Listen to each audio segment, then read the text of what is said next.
Shalom, selamat sore saudara-saudara yang kasih. Hari ini saya ingin merenungkan dari 1 Korintus pasal 9 ayat yang ke-27 berbunyi demikian. Tetapi aku melatih tubuhku dan menguasainya seluruhnya, supaya sesudah memberitakan Injil kepada orang lain, jangan aku sendiri ditolak. Saudara-saudara, satu-satunya tujuan Tuhan Yesus datang ke dunia adalah keselamatan umatnya. Dan Tuhan Yesus sudah membuat keselamatan itu begitu mudah. Percaya padanya, selamat. Orang yang selamat, orang yang percaya kepadanya, diberinya kuasa untuk menjadi anak-anak Allah.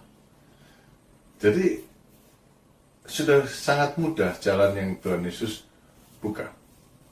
Lalu, apakah kita selamat? Ya, harusnya ya sebagai orang beriman kita selamat. Apalagi kalau kita bilang, saya kan sudah beriman, saya itu melayani Tuhan, saya lakukan kegiatan-kegiatan pelayanan yang dipercayakan kepada saya, mestinya selamat. Saudara, kenapa saya katakan mestinya? Sebab dalam 1 Korintus pasal 9 tadi, Rasul Paulus bilang, ya, aku melatih tubuhku dan menguasainya seluruhnya, supaya sesudah memberitakan Injil kepada orang lain, jangan aku sendiri ditolak. Perhatikan kata terakhir ini. Setelah memberitakan Injil kepada orang lain, jangan aku sendiri ditolak. Loh, kok bisa? Ya, saudara-saudara, bisa saja ditolak setelah memberitakan Injil, setelah melayani Tuhan. Kenapa? Karena melayani Tuhan itu adalah langkah kedua dari iman. Saudara-saudara, iman tanpa perbuatan kan mati. Rasul Yakobus bilang, padamu ada iman, padaku ada perbuatan. Aku tanya kepada kamu, tunjukkan imanmu tanpa perbuatan. Kan tidak bisa. Ya, perbuatan itu membuktikan iman. Membuktikan iman. Ya. Lalu, perbuatan apa? Saudara-saudara, Rasul Paulus bilang, aku menguasai diriku sepenuhnya. Ya, tidak dibiarkan dirinya ini semaunya sendiri. Dirinya itu manusia lamanya itu. Ya, Tuhan Yesus mengatakannya dalam ungkapan menyangkal dirinya, memikul salibnya.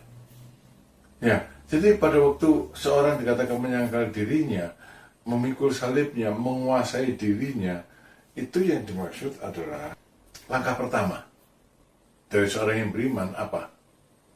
Menguasai dirinya, menyangkal dirinya.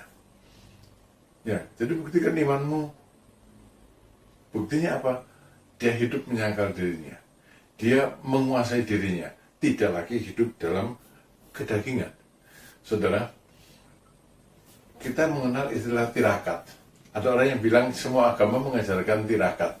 Ya, tirakat itu kan gini, menyangkal diri untuk waktu tertentu, ya, menahan hawa nafsu untuk waktu tertentu, ya, bertapa, itu tirakat.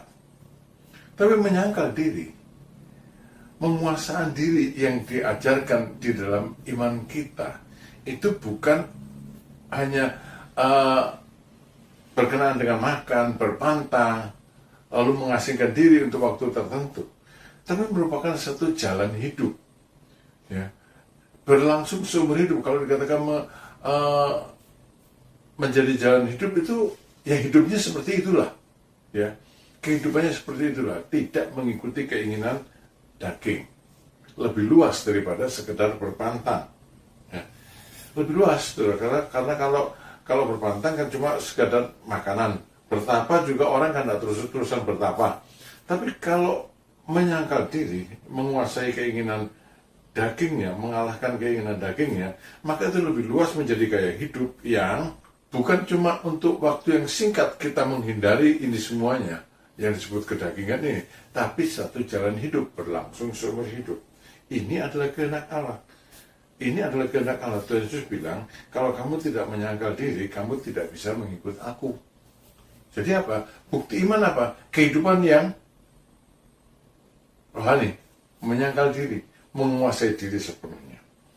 Saudara-saudara, Tuhan Yesus bilang gini, orang bernubuat, mengadakan mujizat, dan sebagainya, pelayanan yang hebat-hebat, yang menyebabkan orang jadi kagum. Wah, itu pendeta luar biasa, dipakai Tuhan, luar biasa dipakai Tuhan. Belum tentu kalau nggak ditolak. Sebab apa?